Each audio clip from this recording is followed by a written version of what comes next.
is a pleasure to be here. My apologies, I am a morning guy. If you get an email from my wife at 3 o'clock in the morning, she is still up. If you get one from me at 3 o'clock in the morning, I just got up. So my apologies for being that. But I am so excited to be with you. All kinds of reasons why. First thing is, as Gary said, my son Jason's here with us. He lives in Fort Worth. He went to TCU, graduated there. So Fort Worth has kind of become my second home. And coming up here is always very comfortable and easy for me. I've been in this convention center many, many times, and so it's kind of like a second home, and I feel really comfortable. I'm excited. I went to a couple of the tutorials yesterday and already learned a few things, and had a great time there and got to meet so many of you last night at the barbecue, so I'm having a good time.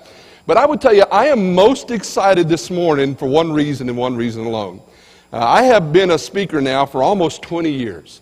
And I regularly stand in front of audiences, and I get to touch on the heart and the minds of people in that audience with what we talk about.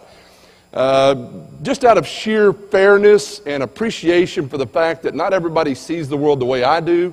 The one area that I'm not really allowed to touch on very often is what is also in the soul and the spirit of those in the audience. Today I'm not constrained by not being able to speak to what I think is the most important part of all of us, which is what is at the soul of who we are.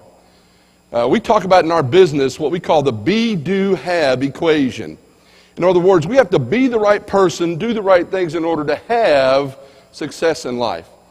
And my belief is of those parts of that equation, the most critical one is that be part. Who are we at the core of our being? And today we're going to talk about what would it take to be the best of the best. What would it take to have our best year, our best life ever? Before we go too far, though, I'm going to give you a test. It's not a very difficult test, but I have been in this business, like I said, almost 20 years now. And I have found out that there's two kinds of audiences in the world. Check and see which one you fall into. The first group is what I call the intelligent and enthusiastic group, for which I have an A presentation.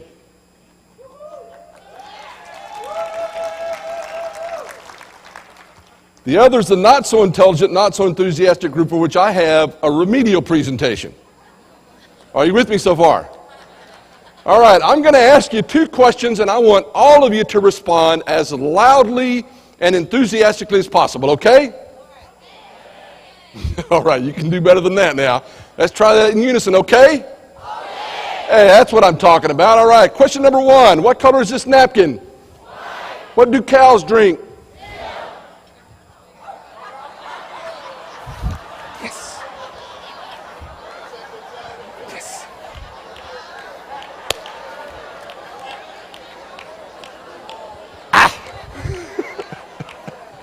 I love my job. That is so much fun. All right, first things first, cows don't drink milk, cows drink.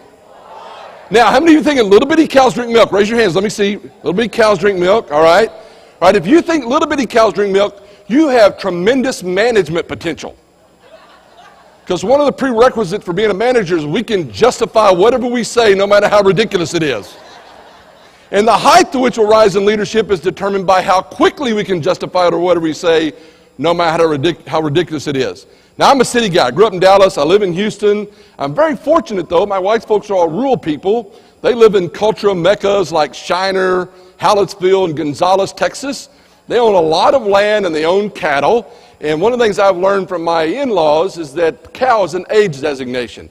At that point in time, they no longer drink milk. They drink water. So you guys are which group? Slow group, right? No, you're not. The reason I would be here today, the reason I would stand in front of any audience is to share a very simple message. It's on the back of my business card. It's on every piece of marketing material we send out of our office. It says very simply, inside every human being, a champion heart beats. That's what I believe. I believe every one of us was created extraordinarily to do something that nobody else ever has been or ever will be created again to do. And that you and I were sent to this planet to do something very, very special. And in order to experience all that, I'm going to talk about 5 principles today. Now, this is a meeting. I was at the tutorials yesterday. There's a lot to learn.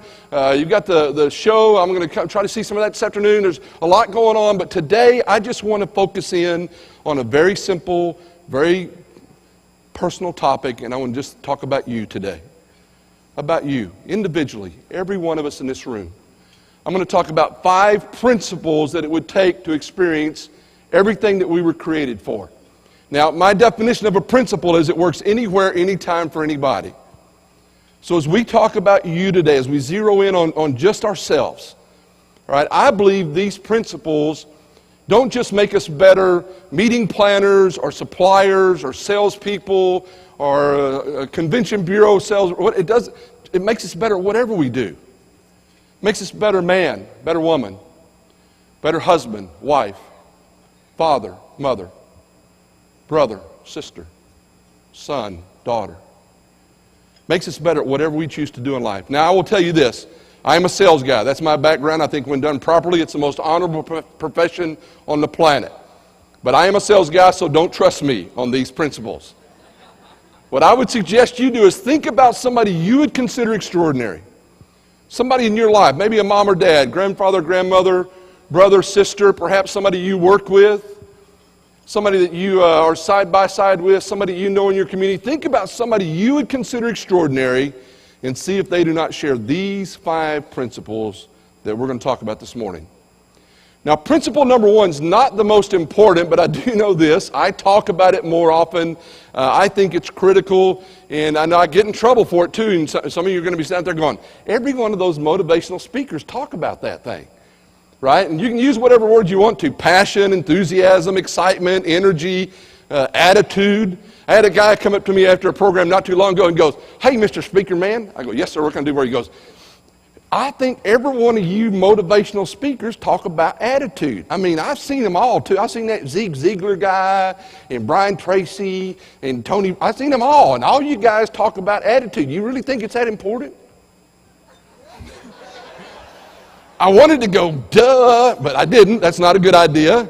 And I said, well, let me just suggest this, sir. I believe that attitude are the glasses through which you and I see the world. You know, whatever our attitude is, those are the glasses through which we see the world. Attitude accounts for how one person can have a traumatic event and come out of it better and stronger and do things that are amazing because of that event, while another person will experience the exact same event and they'll come out of it devastated and never recover. And so I do think attitude is critical. You know, last year in Houston we had Hurricane Ike. Devastating. Absolutely devastating. Now we look at Haiti, even more devastation. But today, even today, there are great stories coming out of Haiti of people who are survivors and whose will not be diminished by something that nature has chosen to do that they had no control over whatsoever. They're going to come out of it amazing, and there'll be people that unfortunately will never recover from that. Now, I don't think a great attitude is the world is rosy, everything's wonderful, head in the sand, naive approach to life. I think if that's our attitude, we're going to get in trouble in life because life's tough. I love Scott Peck's book, The Road Less Traveled. I bought that book when it was popular. I didn't read it for a while, but finally I thought I better read the book. I bought it, right? So I took it on a plane with me. I opened up the book, and the first page said, "Life's tough." You know, right off the bat. And the rest of the book said, "Get ready. Life is tough." And I think it's supposed to be that way. We learn far more from the challenges in life than we ever will from the fun stuff that we go through.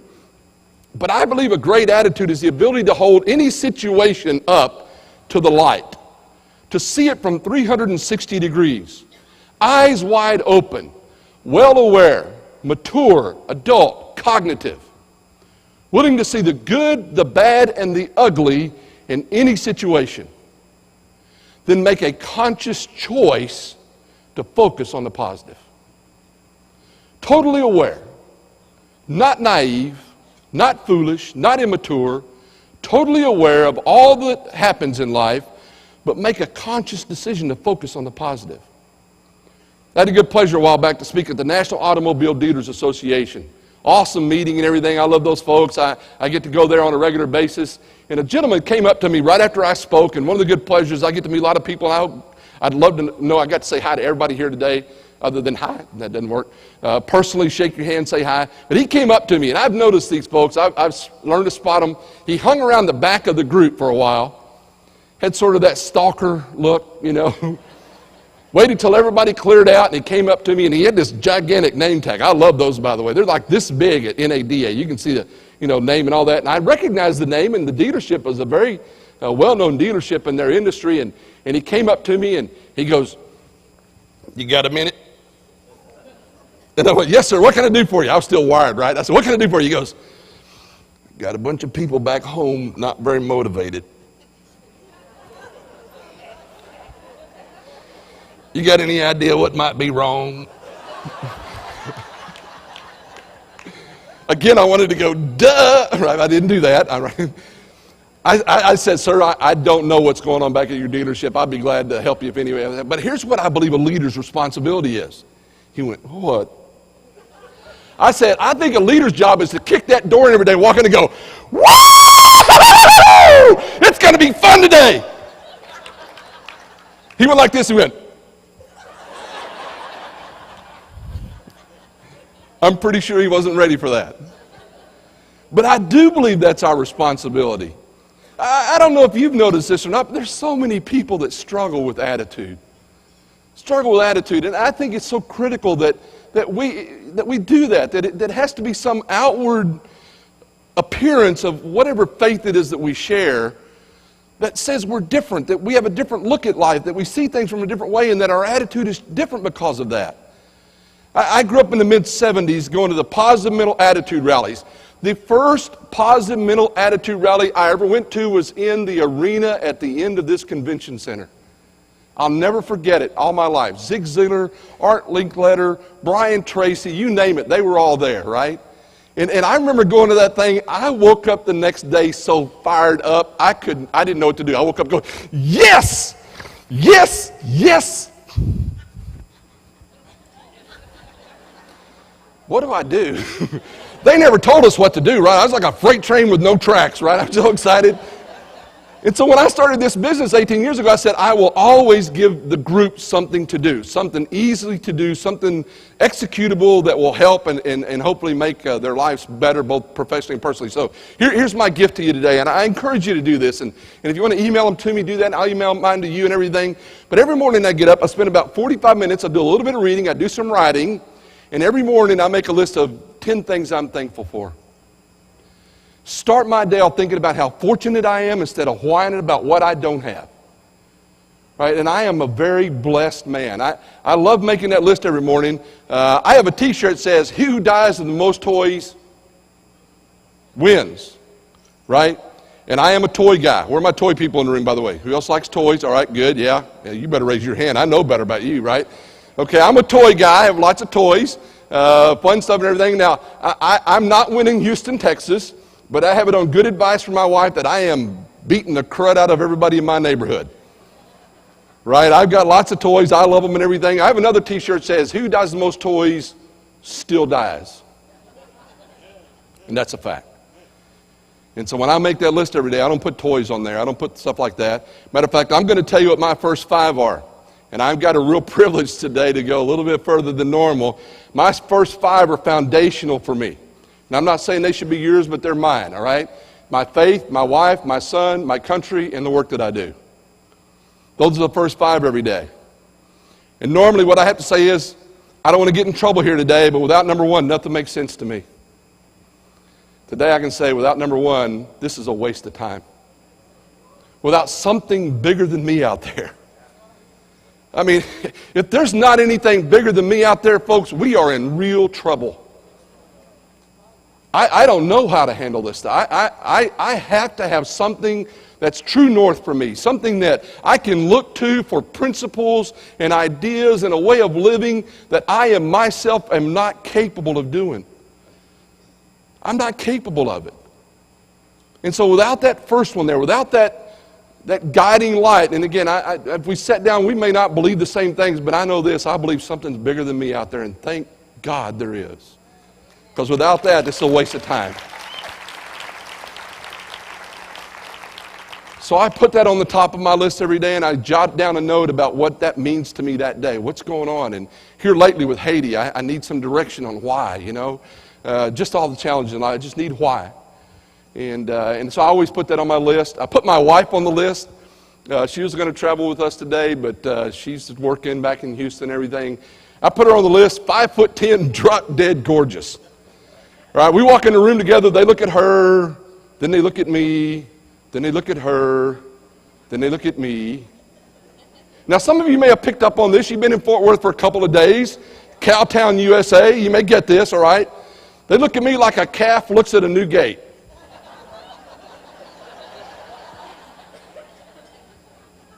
I know what they're thinking. They're thinking, what was she drinking? I put her on my list because she's just an awesome partner, and you're talking about a blessing in life. That is one for sure.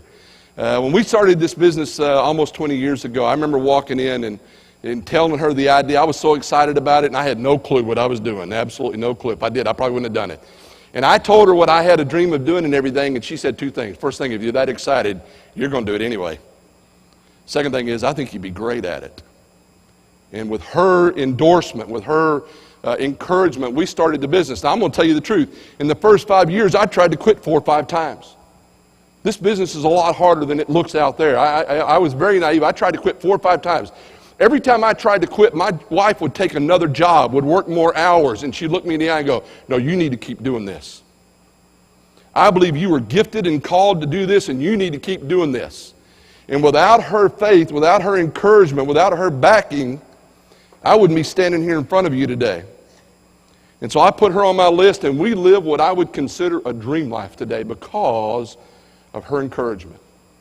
And I tell everybody, my son got married this summer, and as we got to talking about him getting married, they dated for quite a while, and early on the conversations were simple, and they got a little more complex and a little more complex. And finally one day he said, Dad, if I chose to marry her, what would you think? And they were still a couple of years away from it. And I said, well, first thing I'd tell you is this. If you chose to marry her and it came to that, you would be marrying that which we have been praying for all these years. Fine young lady, great family, great sense of faith in her life and her family's life. I said, that is the picture of what your folks have been praying for all these years. If for some reason it does not work out with her, we are looking for something just like that. Well, they did get married last summer. And again, as we just talk about that endorsement, that encouragement that a husband brings a wife and a wife brings a husband, I hope that you had that experience. If not, I hope you will have that experience. So I put my wife on the list. She's such a joy and everything. And I put my son on the list, who's with us today. Again, 25 years old, great kid, relatively few challenges in life, a couple things. He actually punched me in the nose one time. I've never told a group this, right? Punched me right in the nose one time. He's about 8 years old. In the car. I looked over at him, and I don't know what possessed him. He just punched me right in the nose. And I'm so embarrassed to tell you this, and all I could think of to do was this, boom. And I don't know if you've ever hit anything, but when you connect, I connected. And he sort of sunk down there and never whimpered or cried or anything, but I can tell you this much. He's never thought about doing it again. He works with us. We have a great relationship. We have a lot of fun together. He's outstandingly talented at what he does. But I tell you what I love most. He keeps me young. He keeps me young, and I allow him to keep me young. Social media, blogging, Twitter, Facebook, LinkedIn, you name it, blogging, all that kind of stuff. He keeps me young, and I'm so thankful for that fact. And I can't wait to see what's happening in the next stages of his life. So I put him on our list, and I really appreciate that. I put our country on the list. Right? And again, I travel abroad a lot. I'm always glad to get back home. I sat and watched President Obama last night speak, and I'm encouraged by what he says. I'm hoping we can make it happen. I would tell you that I don't appreciate the partisan politics. They need to get together and do what's right for us. I certainly believe that. And quite frankly, I don't think either one of them have it right. They all have some of it right, and their hard-headedness and hard-heartedness, they're having a hard time coming together, and I pray for him every day, and I hope that it works out. And I tell you this, I hope that we continue to respect the office of the presidency and how hard a job that is. I don't know about you guys, but I think we've lost that. We feel like we can say anything we want to about them, and I don't think that's appropriate. We can send out these jokes and cartoons, and Well, I may not agree with him. I should be respectful about that because I can't do that job, you know. But I will tell you this, nowhere else in the world have I ever traveled where it is so out there for us to pass judgment on. And so we're blessed to live in a country where we get to see that. And I put down the work that I do. It's real hard to call this work, folks. The hotels are the challenge. The airplanes are the challenge. This is a joy. This is an absolute joy. We do cash all the checks, though, just to be sure. But I love the work that I do. I pray that you enjoy what you do as much as I do this. And that whatever it is that you feel like you were gifted to do and called to do, that you're right in the middle of that. And so the other stuff, just kind of whatever's going on that day, you know, I just write down whatever's happening. But number 10 on my list today was you guys. Every day I have the privilege of standing in front of an audience. I put them on the list of the things I'm thankful for. Because without you, I'm not fortunate to have any of the other things I have. I did have a guy come up to me after a program one day and he goes, excuse me, you mean we're last on your list? I said, well, sir, let me put that into context, right? Among the thousands of things I could put on the list, you are in the top 10. And I think that's where our customers ought to be, right? Somewhere in the top 10. So again, I think attitude is critical. We need to manage our attitude, protect it, develop it, constantly be about having a positive attitude so that we can impact those around us because they know we're different. So key number 1 is we have to have a great attitude. Key number 2 is we've got to be committed to what we do. Commitment. Our definition of commitment says, I will do whatever it takes. Within the moral, legal, ethical guidelines we should all be bound by, the best of the best in this room are not the smartest, or the brightest, or the fastest, or anything like that. They're simply the men and women that do things other people won't do. Plain and simple. The best of the best have never been the brightest. They've just been the men and women who do things other people won't do. Now, again, my background in sales, I know we have a lot of salespeople in the room, but I think you'll appreciate and at least identify with some of this. Early on in my career, I became a sales manager. I managed salespeople and everything. And I never got so sick and tired in my entire life of some sales rep would come up to me and go, well, no wonder she's number 1. You give her the best territory.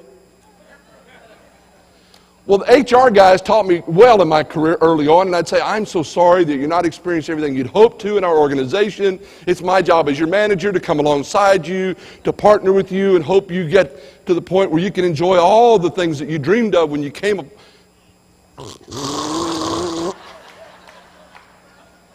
I guess I just got crusty, and I figured they could fire me if they wanted to, right? Rep comes to you, no wonder she's number 1, you give her the best territory. And I flat out said, look, let me explain something to you, cowboy. I give you that territory, you'll mess it up in a week. Now, see, you can't hit an employee. You don't do that. That's not good. They taught me that much. It's like a verbal backhand, right? Yeah, whack, okay? And they kind of like, whoa. I said, well, let me explain something to you. If you'd be willing to do what she does, you could be every bit as good as she is. If you'd be willing to put in the work she does, if you'd be willing to learn the things that she's learned, if you'd be willing to commit the way she's committed, you could be every bit as good as she is. You might be better than she is. But until you're willing to do what it takes, you and I will never know what you're capable of. Now, if you're willing to do what she does, I'm here for you. I'm your partner. If not, I don't have time. Straight up. Folks, it never has been and is never going to be about whether you and I can do that which is extraordinary, whether you and I can do something that really matters, whether you and I can do something that we'll look back on and go, wow. It is always going to be about whether you and I will do what it takes to have that happen. Every one of us has bumped up against some extraordinary performance in our life, something we did for a moment or a week or a month or a year, and we went, was that me? And it scares the crud out of us. Because we're held face to face with that's what we were created to do, with our extraordinary abilities, and it scares most of us. Some of us, it scares us because of fear of failure, but my belief is most of us, it scares us because of fear of success. We realize in that moment what we're capable of. We're held to a higher standard. It never has been, it never is going to be about whether you and I can do what it takes.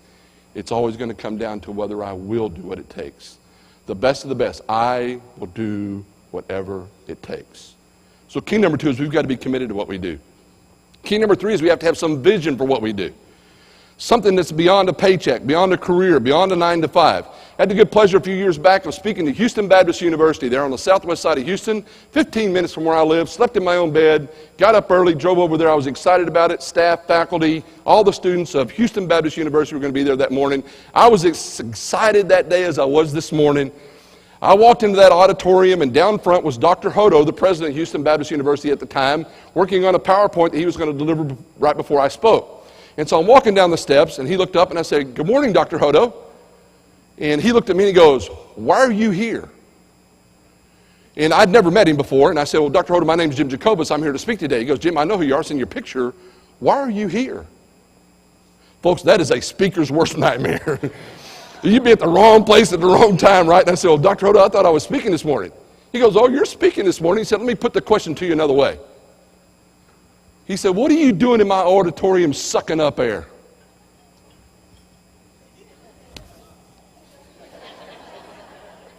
I didn't know there was going to be a test. And he let me twist in the wind for a second or two, and I found out later on he does this all the time. He thinks this is funny, right? And so he kind of let me twist in the wind, and he said, "Jim, I apologize to you. That's a bad habit I have. Let me ask you this one other way. What are you and I going to do this morning to make a difference in the lives of those students and that faculty and the staff that's going to be coming in here in about 20 minutes? What are we going to do to make a difference in their life today? Why are you here?" Folks, there is no more compelling question in life than that. Why are you here? Why am I here? Again, I believe we're also going to do something extraordinary. Right? I believe the question you and I go to bed every night with and wake up every morning with is this question, whether it's spoken or not. Do I matter? Out of the millions of people on this planet, do I make any difference at all? And I believe we do. I believe we have to inherently know that we matter, know that we make a difference. I can tell you, if Dr. Hoda was standing here today and go, "Jim, why are you here?" I'd say, "I can tell you tons of reasons. I'll give you the first two, though. First reason I'm here on this planet, I'm going to be the finest man that young man and my wife ever know. If they were to kick dirt on me tomorrow, right, walk away from that grave site, there wouldn't be any arguing, there wouldn't be discussing, there wouldn't be coin flipping or anything like that. They'd look and go, "That's the finest man I ever knew." That's important to me. It may not be important to you. I'm not saying it should be. To me, that's the number one most important thing in my life, be the finest man that he and my wife ever know. Now, I'm not the best man on the planet. I make a lot of mistakes, right? I'm trying to learn every day. I'm trying to get better at what I do. But I don't want there to be any argument about whether I gave it everything I had to be the best man they know. Second reason I'm here is to stand in front of audiences like you, to share time with each other, to share ideas, and simply say, "You can do this. And you can do it like it has never, ever been done before." When I say you can do this, the work that you're here to do, the meeting planning, the supply, the CVB, whatever you're here for, you can do it like it's never been done before. And I don't know where you came from, and I don't know what people taught you. I don't know where you grew up, whether they said you could be the world's greatest or not, but I'm here to tell you, regardless of what people have said, you could, at the year from now, walk back into this room and know that you are the best of the best. I believe that. And I believe that you were sent here to do that, to be extraordinary. And I tell people all the time, you can do this like it's never been done before. Now, we just went through the most difficult year I've ever been through in my life. I don't know about you guys, worst I've ever seen. I'm, I'm older than, I've been here a while. It's the toughest year I've ever seen, right? But let me ask you a question. Were there individuals last year that had their best year ever? Absolutely. Were there companies that had their best year ever? Absolutely. Are there organizations around the world that are going to have their best year ever in 2010, regardless of the economy, regardless of the situation? Absolutely. Here's my question. Why not you? Why not you? No reason why. Why not you? And when I say you can do this like it's never been done before, I believe you can do this thing we call life like it's never been done before. And again, I don't know where you came from. I don't know what kind of family you grew up in. I don't know if you're the man you'd hoped to be or the woman you'd hoped to be, if you're the father you'd planned on or the mother you'd planned on or the brother or sister. I don't know if you're everything you'd hoped to be, but I'm here to tell you, you can be. You can be. You were sent here destined to do that which nobody else has ever done before. And you can do this thing we call work or this thing we call life like it's never been done. And I know that one of the things I was sent here to do was to stand here and encourage you and challenge you at the same time. We have to have some vision for what we do that goes beyond a paycheck. Something that goes beyond 9 to 5. We need to be able to look in the mirror at night and go, I matter. I matter. So key number 3 is you have to have vision. Key number 4, we got to keep learning, keep growing, keep moving forward. I feel like I'm preaching to the choir today. You guys gave up your money and time to come here, to learn, to sit in the tutorials, to come to breakfast at some crazy hour in the morning and everything. Do me a favor, put your hands together like this. I'm going to give you another test. I'll give you a chance to recover from the original test. Now, look down. How many of you have your left thumbs on top? Raise your hands. Left thumbs on top. Let me see your hands. All right, that's the gifted group. How many of your right thumbs on top? Raise your hand. That's the challenge group. How many have no idea which thumb's on top right now? That's the group stayed at the rodeo too late last night, all right? Now, you have your hands together like that, undo them and put them back together the other way for me. All right, how's that feel? Feels bad, doesn't it? Okay, you can stop. I don't want you to feel too uncomfortable. I'm going to suggest to you that's a pretty minor change, isn't it? That's not downsizing, re-engineering, social media, tweeting, or any of that kind of stuff. That's a minor change, yet it's uncomfortable, isn't it? Tommy Hopkins, who I think was the best speaker I ever heard, said this: the price of progress is the pain of change. The price of progress is the pain of change. If you and I are going to move forward in life, if we're going to grow in life, if we're going to get better in life, it's going to require change. And that change will be at least uncomfortable, if not downright painful. But our belief is this: the best of the best are those who become comfortable with being uncomfortable. In other words, we're in such a state of constant growth and change and learning and everything that if we're not learning something new, we don't feel right. And I will tell you this: I am a devourer of new ideas. I'm a devourer of information. I am blogging. I've got a dozen blogs out there where we blog and share ideas with people. I do video blogging, right? We use LinkedIn, we use Twitter, we use all those. I love those tools. They're invigorating to me. I'm going to share with you something, and again, I don't know if I should. We just started something new. At the end of the year, we sit down, we always ask ourselves 4 questions. What do we do that's working, and how do we do more of it? What do we do that's not working, how do we get rid of it? What do we want to do that's new, and what do we want to do that's big? Right? And so our big deal this year, I wanted to do this, and I was inspired by a friend of mine that did something similar to it. We started a deal called the Man Up Challenge, challenging men to become better men, right? I'm sorry, ladies, I don't mean to offend. I just have no expertise in your area. If I could write the Woman Up Challenge, I'd do that, but I just don't have any credibility. You'd look at that and go, he has no idea what he's talking about, right? I know that about women just from living with my beautiful wife for all these years, right? So we started a deal called the Man Up Challenge, the manup210.com, right? And all we do is every week is I just throw out a concept and I challenge guys to think about it and take action on it. And we have had a blast with it. I've learned so much from other men about these things like personal accountability and integrity and stuff like that. It's fun. I wouldn't know how to do that if I didn't know how to do blogs and videos and LinkedIn and Facebook and Twitter. We use all those to share that with folks. And so I love to learn. And here's what I know, all right? If you think about the most extraordinary people that you work with, if you think about the best of the best on your team, I'll tell you what they all have in common.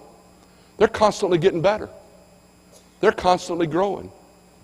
Now, I know you didn't come to Fort Worth to think about this, but if you think about the worst member of your team, where are my managers and leaders at? Raise your hand if you're a manager or leader, right? You tell me if I'm wrong.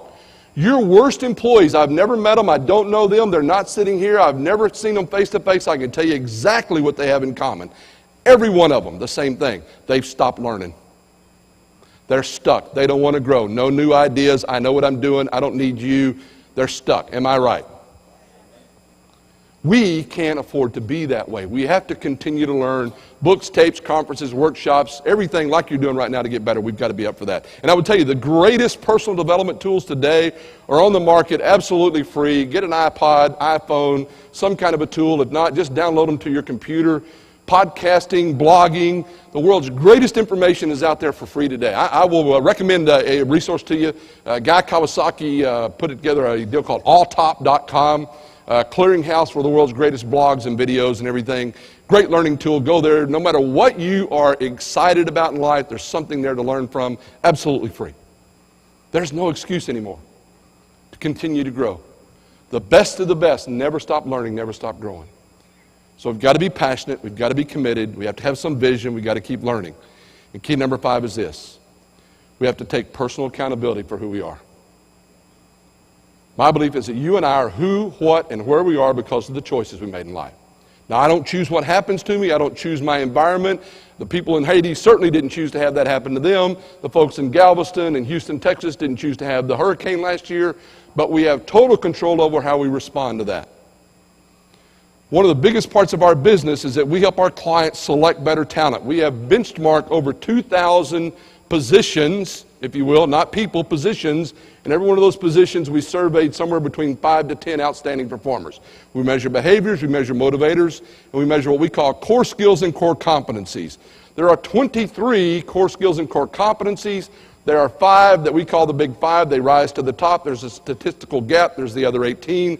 We call those the big 5 because we think they're more important than the others because of the statistics.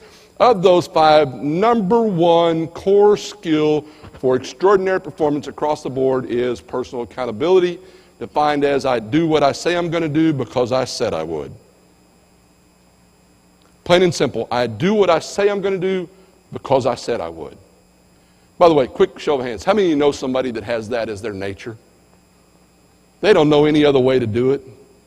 Whatever there is to be done in life, they always do it the way it's supposed to be done to the best of their ability. They have no idea how to do it any other way. I'm suggesting you and I need to become men and women that are like that. I do what I say I'm going to do because I said I would. I don't know if you know this guy, but there's a young whippersnapper in Atlanta called Andy Stanley. Runs a little church out there, not a bad guy. He has a great leadership set of podcasts, by the way, for free on iTunes. Great set of leadership stuff. Andy Stanley talked about this idea of personal accountability. 3 keys to integrity, 3 keys to trust. Number 1, I do what I say I'm going to do. Number 1, I do what I say I'm going to do. Number 2, if I can't do it, you'll hear it from me first. You won't find up in some meeting, some email, somebody else telling you behind it. If I can't do what I told you I would, you'll hear it from me first. I had lunch with a young man in Houston last week. He's getting married. Get married. My wife and I do a lot of marriage work. He wanted to have lunch. Supposed to meet at 11:30 at Saltgrass. 11:20 he calls me and said, Jim, I apologize. I'm going to be about 5 minutes late. I went, how refreshing. 24, 25-year-old kid, right? Just called and said, I'm going to be about 5 minutes late. When did you know that? I found out first. I didn't have to wait at the restaurant for an extra 5 minutes or anything. Maybe as simple as that, maybe something much bigger. I don't know. But if I can't do it, you'll hear from me first. And number 3, if you ask me why I didn't do it, I'll tell you the truth. I'll own it. I'll become accountable for that. Here's what we know about people with high levels of personal accountability. I do what I say I'm going to do. Those with low levels of personal accountability, they have a problem. They go, oh, I knew I was supposed to be at that meeting, but. I was supposed to do a report, but. All right, I'm supposed to take care of that client, but. I'm supposed to do, whatever it is, they have that challenge. You know, I don't want to use that word because you'll take it out of context and to be on a video, I'll get in trouble. I'll do this, but, right? They don't do it. Now, here's the challenge, all right? They never fully receive responsibility for what happens to them in life on their shoulders. It may not be completely off their shoulders, but there's a little bit not quite accounted for. And as long as that's there, then they can blame it. They don't have to change. They're stuck also. That's sad. They'll never grow. They'll never get any better. You know anybody makes the same mistake over and over and over and over and over again? It's because they're not personally accountable. Here's what I think is far more sad than that. That same person that won't receive responsibility for the mistake will also never receive responsibility for the amazing things they do. Does anybody know somebody like that? You compliment them and they always deflect the compliment. Now, I'm not talking about somebody who's got a humble spirit. I'm talking about somebody that can't fully receive even the simplest of compliments. They are no more responsible for the extraordinary they do than the mistake they make. They never are able to appreciate their amazing humanness. And to me, that's far more sad than the mistake. So we're going to be successful in life. We have to be passionate. We have to be committed. We have to have some vision for what we do. We have to keep learning. We have to take total responsibility. 5 principles. Now, I brought this ruler along with me to make an illustration today. Now, I know that on the average, we live to be somewhere around 72 years old in America. Women live to be older than men. Don't sure why. Not sure that's fair. But I'm pretty certain we won't gain anything by discussing that, all right? Now, I bring this yardstick along. It's 36 inches long. That means each inch of this yardstick will represent about 2 years of our age, all right? Now, let's say that the average age in this room is 36 years old. That's giving a bunch of us the benefit of the doubt, right? What that means is about half of our life is over with. We spend about a third of it sleeping, a third of it playing, and that's all the time you and I have left to make a difference in this world that we share together. And you and I both know we are not guaranteed one moment of that. Not one moment. Ralph Waldo Emerson said, what lies ahead of us, what lies behind us are tiny, tiny matters compared to what lies inside of us. My belief is inside every one of you a champion heart beats. Can you feel it? I pray you will. Thanks for having me here today. I sure appreciate your time. God bless you guys for the work you do. Thank you. Thank you so much.